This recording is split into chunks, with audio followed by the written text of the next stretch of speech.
నల్గొండ జిల్లా వార్తలు ఒకసారి చూద్దాం. నల్గొండ జిల్లా కేంద్రంలో ఒక వివాహ వేడుకకు హాజరయ్యారు BRS party working president KTR, మాజీ మంత్రి జగదీష్ రెడ్డి. ఈ సందర్భంగా మీడియాతో మాట్లాడుతూ రేవంత్ రెడ్డి సర్కార్ పైన తీవ్రంగా ఆగ్రహం వ్యక్తం చేయడం జరిగింది.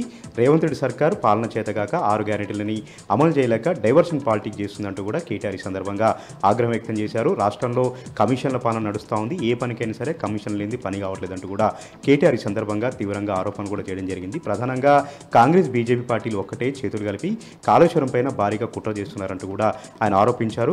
ప్రధానంగా కాళేశ్వరం ప్రాజెక్టును ఉపయోగంలో తీసుకురాకుండా నిష్ప్రయోజనం చేసేలాగా కాళేశ్వరం ప్రాజెక్టును పడవ పెట్టేలాగా భారీ కుట్ర జరుగుతుందంటూ కూడా ఆయన ఈ సందర్భంగా ఆరోపణ చేయడం జరిగింది. దీంతో పాటు కాళేశ్వరం పైన ఏర్పాటు చేసినటువంటి కమిషన్ కేసీఆర్ గారికి నోటీసులు జారీ చేయడం పట్ల కూడా కేటీఆర్ ఘాటుగా స్పందించారు. న్యాయం ధర్మం ఎప్పటికైనా గెలుస్తుంది, తెలంగాణను బాగు చేసినటువంటి ప్రతి ఒక్కరిని కూడా దేవుడు కాపాడుతాడు, అంతిమంగా న్యాయమే గెలుస్తుందంటూ కూడా ఈ సందర్భంగా వ్యాఖ్యానించడం జరిగింది. రేవంత్ రెడ్డి ఎన్ని కుట్రలు చేసినా ఎన్ని క్లిక్కులు చేసినా కూడా నిజాయితీ గెలుస్తుంది, మళ్ళీ వచ్చేది బీఆర్ఎస్ పార్టీ ప్రభుత్వమే, తెలంగాణను అభివృద్ధి చేసేది బీఆర్ఎస్ పార్టీ మాత్రమే అంటూ కూడా కేటీఆర్ ఈ సందర్భంగా కుండబద్దలు కొట్టారు. ఇక నల్గొండ జిల్లా సంబంధించి మరొక వార్త విషయానికి వస్తే నల్గొండ జిల్లా వ్యాప్తంగా వర్షపాతం నమోదైంది. అన్ని మండల కేంద్రాలు కూడా వర్షం కురిసింది. ప్రధానంగా బురుగడ్డ గ్రామంలో పిడుగుపాటుతో ఇల్లంతా కూడా ధ్వంసమైనటువంటి పరిస్థితి అక్కడ నెలకొంది. దీంతోపాటు నల్లబండగూడెం గ్రామంలో పిడుగుపాటుకు 40 గొర్రెలు మృతి చెందాయి. దీంతోపాటు నాగార్జున సాగర్ పక్కన ఉన్నటువంటి రంగుల గ్రామంలో కురిసినటువంటి భారీ వర్షానికి చెరువు కట్ట తెగిపోయి నీరంతా కూడా గ్రామంలోకి వచ్చేరింది. రహదారిపైకి నీరంతా కూడా వచ్చేయడంతో రాకపోకలని కూడా స్తంభించిపోయినటువంటి పరిస్థితి అక్కడ నెలకొంది. ఉమ్మడి నల్గొండ జిల్లా వ్యాప్తంగా భారీగా వర్షపాతం నమోదైంది. అక్కడక్కడ ధాన్యం కొనుగోలు కేంద్రాలు కూడా ఎక్కడికక్కడ ధాన్యం తడిచిపోయినటువంటి పరిస్థితి కూడా అక్కడ నెలకొంది. ఉమ్మడి నల్గొండ జిల్లా వ్యాప్తంగా ఎక్కడికక్కడ వర్షాలు కురవడంతో వాగులు వంకలను కూడా పొంగి పొలుతున్నటువంటి పరిస్థితి మనకు నెలకొంది. ఇక యాదాద్రి భువనగిరి జిల్లా వార్తలు ఒకసారి చూద్దాం. యాదాద్రి భువనగిరి జిల్లాలో హైదరాబాద్ విడియా జాతీయ రహదారిపైన ఘోర రోడ్డు ప్రమాదం చోటు చేసుకుంది. చౌటుప్పల్ మండలం దండుమల్కాపురం వద్ద 2 ప్రైవేట్ ట్రావెల్ బస్సులు ఢీకొన్నాయి. ఆ వెంటనే వెనకగా వస్తున్నటువంటి కంటైనర్ కూడా బస్సులను ఢీకొనడంతో బస్సులో ప్రయాణించినటువంటి 10 మంది ప్రయాణికులకు తీవ్రంగా గాయాలు కావడం జరిగింది. ప్రమాద ఘాటికి బస్సులు కంటైనర్ రోడ్డుకు అడ్డంగా పడిపోవడంతో వాహనాలు ఎక్కడికక్కడ కూడా స్తంభించిపోయినటువంటి పరిస్థితి అక్కడ నెలకొంది.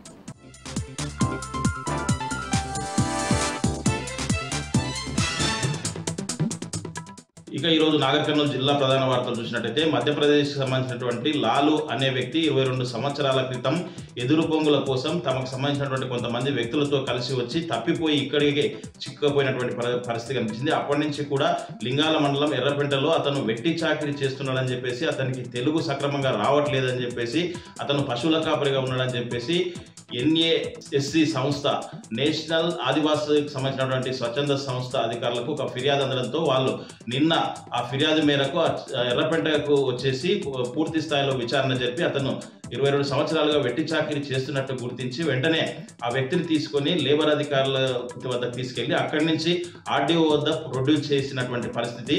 అయితే RDO కొంత దానిపైన ఎంక్వైరీ చేయాలని చెప్పేసి కొంత సమయం అడిగినటువంటి పరిస్థితి కనిపించింది. మొత్తంగా చూసినట్టయితే అతను 22 సంవత్సరాలుగా ఇక్కడే వెట్టి చాకిరీ చేస్తూ కుటుంబానికి దూరంగా ఉండడం చాలా నిజంగా కూడా దయనీయమైనటువంటి పరిస్థితి అని చెప్పేసి వాళ్ళు చెప్తున్నటువంటి పరిస్థితి కనిపించింది. ఇప్పటికైనా అధికారులు అతని వెట్టి చాకిరీ నుంచి విముక్తి కలిగించి ఎవరైతే వెట్టి చాకిరీ చేయించుకున్నారో అతనికి పనిష్మెంట్ ఇవ్వడంతో పాటు ఆయన కుటుంబ సభ్యుల వద్దకు చేర్చి మానవత్వాన్ని చాటుకోవాలని చెప్పేసి ఇటు NASC స్వచ్ఛంద సంస్థ అధికారులతో పాటు పలువురు మానవతావాదులు కోరుతున్నటువంటి పరిస్థితి కనిపించింది. మరొక వార్త చూసినట్టయితే రాష్ట్ర ఫుడ్ కమిషన్ చైర్మన్ గోలి శ్రీనివాస్ రెడ్డి జన్మదిన వేడుకలు ఈరోజు కల్వకుర్తి నియోజకవర్గ వ్యాప్తంగా కూడా ఎంతో ఘనంగా నిర్వహించారు. కల్వకుర్తి, వెల్దండ, ఆమన్గల్, మాడుగుల, తలకొండపల్లి, కర్తాల్ మండల కేంద్రాలతో పాటు పలు గ్రామాల్లో కూడా కేకులు కట్ చేసి సంబరాలు జరుపుకున్నటువంటి పరిస్థితి కనిపించింది. ఈ సందర్భంగా పలువురు ప్రముఖులతో పాటు పలువురు అభిమానులు శ్రీనివాస్ రెడ్డికి జన్మదిన శుభాకాంక్షలు తెలపడంతో పాటు పలు హాస్పిటల్తో పాటు అనాథాశ్రమాల్లో కూడా పండ్లు పంపిణీ చేసి టపాకాయలు కాల్చి జన్మదిన వేడుకలు ఎంతో ఘనంగా నిర్వహించినటువంటి పరిస్థితి కనిపించింది. ఈ సందర్భంగా పలువురు మాట్లాడుతూ గోలి Srinivas Reddy food commission chairman తో పాటు రాబోయే రోజుల్లో ఉన్నత పదవులు అనుభవించాలని చెప్పేసి ఆకాంక్షించడంతో పాటు నిండు నూరేళ్లు ఆయురారోగ్యాలతో జీవించాలని చెప్పేసి కూడా పలువురు గోలి శ్రీనివాస్ రెడ్డి అభిమానులు కోరుతున్నటువంటి పరిస్థితి కనిపించింది.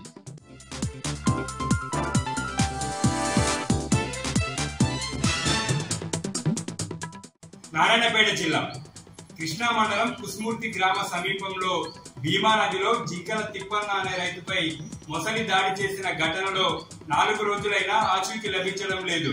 మోటారు బిగించడానికి వ్యవసాయ పొలం దగ్గరికి వెళ్లిన తిప్పన్నను మొసలి దాడి చేసి నీళ్లలోకి లాక్కెళ్లింది. గజ ఈతగాళ్లతో 4 రోజులుగా గాలింపు చర్యలు కొనసాగుతున్నా ఆచూకీ లభించడం లేదు.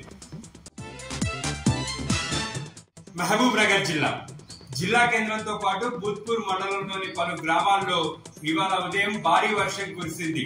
2 గంటల పాటు ఏకధాటిగా వర్షం పడడంతో ప్రధాన రహదారులన్నీ జలమయమయ్యాయి. రోడ్లపై వరద నీరు భారీగా నిలవడంతో వాహనదారులు ఇబ్బంది పడ్డారు. పలు కాలనీల్లో రోడ్లపై నుండి వరద నీరు ప్రవహించింది. భూత్పూర్ మండల కేంద్రంలో భారీ వర్షానికి రోడ్లపైన మోకాల లోతు నీళ్లు నిలిచాయి.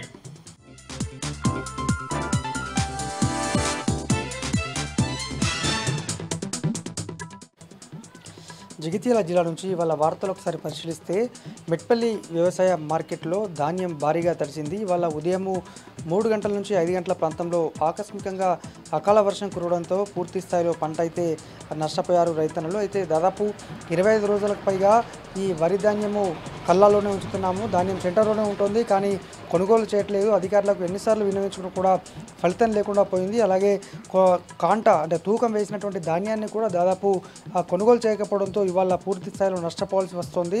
తడిచిన ధాన్యాన్ని సైతం తక్షణమే కొనుగోలు చేసి అలాగే బోనస్ కూడా ఇవ్వాలంటూ రైతులైతే డిమాండ్ చేశారు. మరి అకాల వర్షాలు కురుస్తున్న నేపథ్యంలో వెంటనే పంట కొనుగోలు చేయాల్సి ఉండగా అడుగడుగున అధికారులు జిల్లా వ్యాప్తంగా అయితే నిర్లక్ష్యం వ్యవహరిస్తున్నారు.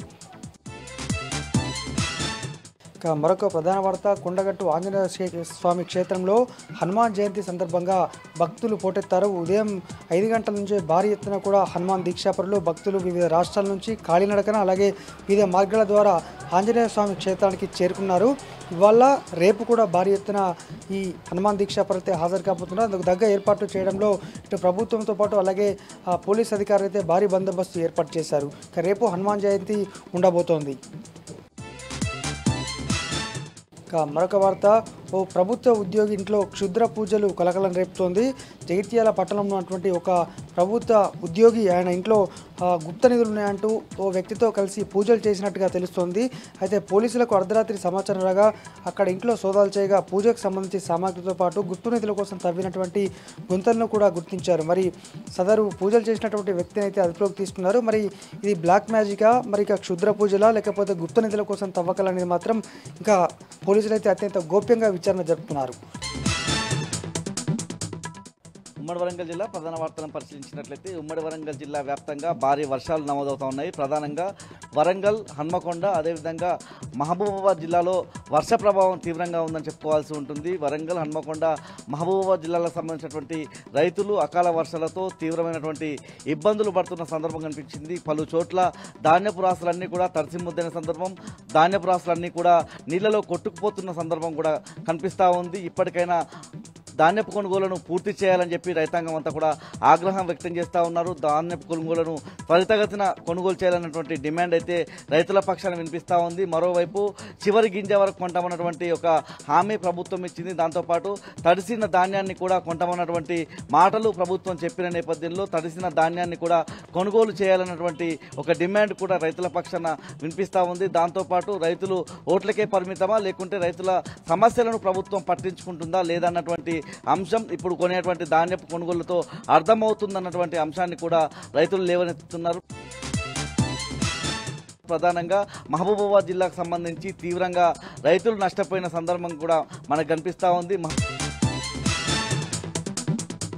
ఉమ్మడి మెదక్ జిల్లాలో ప్రధాన వార్తలు ఈ విధంగా ఉన్నాయి. సిద్దిపేట జిల్లా వార్తలు వచ్చేసరికి సిద్దిపేట పట్టణంలోని కొత్త వెంకటేశ్వర స్వామి దేవాలయంలో జరుగుతున్నటువంటి 50 ఏళ్ల స్వర్ణోత్సవ బ్రహ్మోత్సవాలు అత్యంత వైభవంగా జరుగుతూ ఉన్నాయి. ఈరోజు జరిగినటువంటి కార్యక్రమంలో చిన్నజీయర్ స్వామి, ఆయనతో పాటు మాజీ మంత్రి హరీష్ రావు, పలువురు ప్రముఖులు పాల్గొన్నారు. ముఖ్యంగా ఈరోజు జరిగిన కార్యక్రమంలో ప్రధానంగా దేవాలయానికి సంబంధించిన కుంభప్రోక్షణ శిఖరానికి సంబంధించి కుంభప్రోక్షణ కార్యక్రమం అత్యంత వైభవంగా జరిగింది. గత 3 రోజులుగా శ్రీ శ్రీ శ్రీ తిద్దండి శ్రీమన్నారాయణ రామాన జీయర్ స్వామి సిద్దిపేటలోనే వేంచేసి ఉండి ఇక్కడ భక్తులకు పలుమార్లు అనుగ్రహ భాషణం చేశారు. 3 రోజుల పాటు ఆయన తీర్థగోష్ఠి కూడా ఇక్కడ నిర్వహించడం జరిగింది. ఈ కార్యక్రమంలో పెద్ద ఎత్తున భక్తులు, ఇక్కడికి సంబంధించిన దాతలు పెద్ద ఎత్తున పాల్గొన్నారు. వేలాది సంఖ్యలో వచ్చినటువంటి భక్తుల మధ్య ఈరోజు కుంభప్రోక్షణ కార్యక్రమం అత్యంత వైభవంగా జరిగింది. ఈ సందర్భంగా జరిగినటువంటి ధార్మిక సభలో చిన్నజీయర్ స్వామి ప్రసంగిస్తూ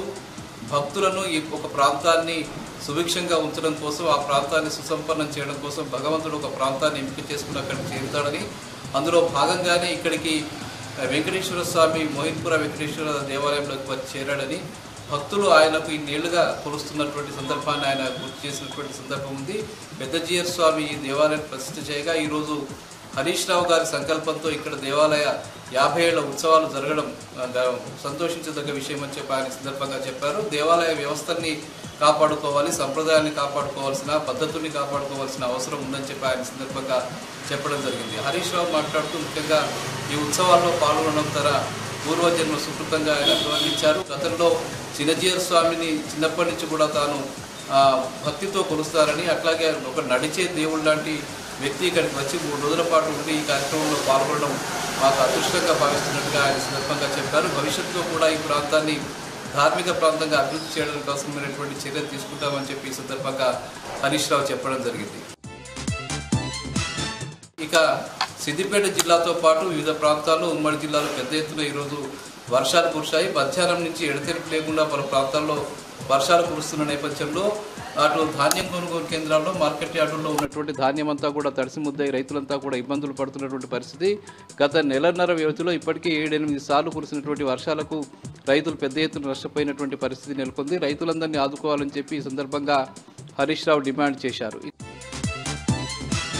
ఇంకా అటు మెదక్ జిల్లా వార్తలు వచ్చేసరికి మెదక్ జిల్లా చిన్నశంకరంపేట మండలం గజగట్లపల్లిలో జరిగినటువంటి అంబేద్కర్ విగ్రహావిష్కరణ సభలో ఈరోజు హరీష్ రావు పాల్గొన్నారు. ఆ కార్యక్రమంలో పాల్గొని అంబేద్కర్ విగ్రహాన్ని ఆయన ఆవిష్కరించారు. ఈ కార్యక్రమంలో మెదక్ మాజీ ఎమ్మెల్యే పద్మా దేవేందర్ రెడ్డి, అట్లాగే మాజీ ఎమ్మెల్సీ షేరి సుభాష్ రెడ్డితో పాటు తిరుపతి రెడ్డి, పలువురు బీఆర్ఎస్ నాయకులు, పెద్ద ఎత్తున బీఆర్ఎస్ కార్యకర్తలు పాల్గొన్నారు. వర్షం కారణంగా సభ రద్దయినప్పటికీ కూడా పెద్ద ఎత్తున వచ్చిన ప్రజలతో ఆ ప్రాంతమంతా కోలాహలంగా మారిపోయింది.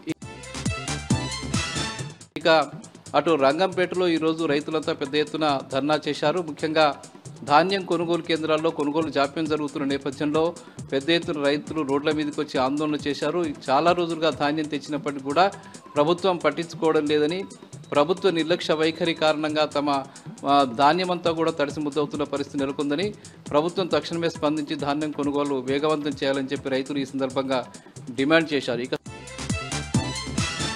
సంగారెడ్డి జిల్లా జహీరాబాద్లో ఈరోజు ఎమ్మెల్యే మాణిక్రావు పర్యటించారు. అక్కడ ఆసుపత్రికి వెళ్లి ప్రభుత్వ ఆసుపత్రిలో ఆయన వసతుల్ని, అందుతున్న వైద్య సేవల్ని ఆయన పరిశీలించారు. ముఖ్యంగా డాక్టర్లతో మాట్లాడారు. ఈ సందర్భంగా ఆయన మాట్లాడుతూ వైద్యశాలలో ఉన్నటువంటి అన్ని రకాల సౌకర్యాల పనితీరుని, అవి వినియోగిస్తున్న పద్ధతిని కూడా అడిగి తెలుసుకున్నారు, ప్రత్యక్షంగా పర్యవేక్షించారు. రోగులకు ఎలాంటి ఇబ్బందులు కాకుండా సంపూర్ణంగా వైద్య సేవలు అందించాలని చెప్పి ఈ సందర్భంగా వైద్యులను ఆదేశించడం జరిగింది. మందుల కొరత కూడా లేకుండా చూడాలని చెప్పి ఆయన ఈ సందర్భంగా వైద్యులకు సూచించడం జరిగింది.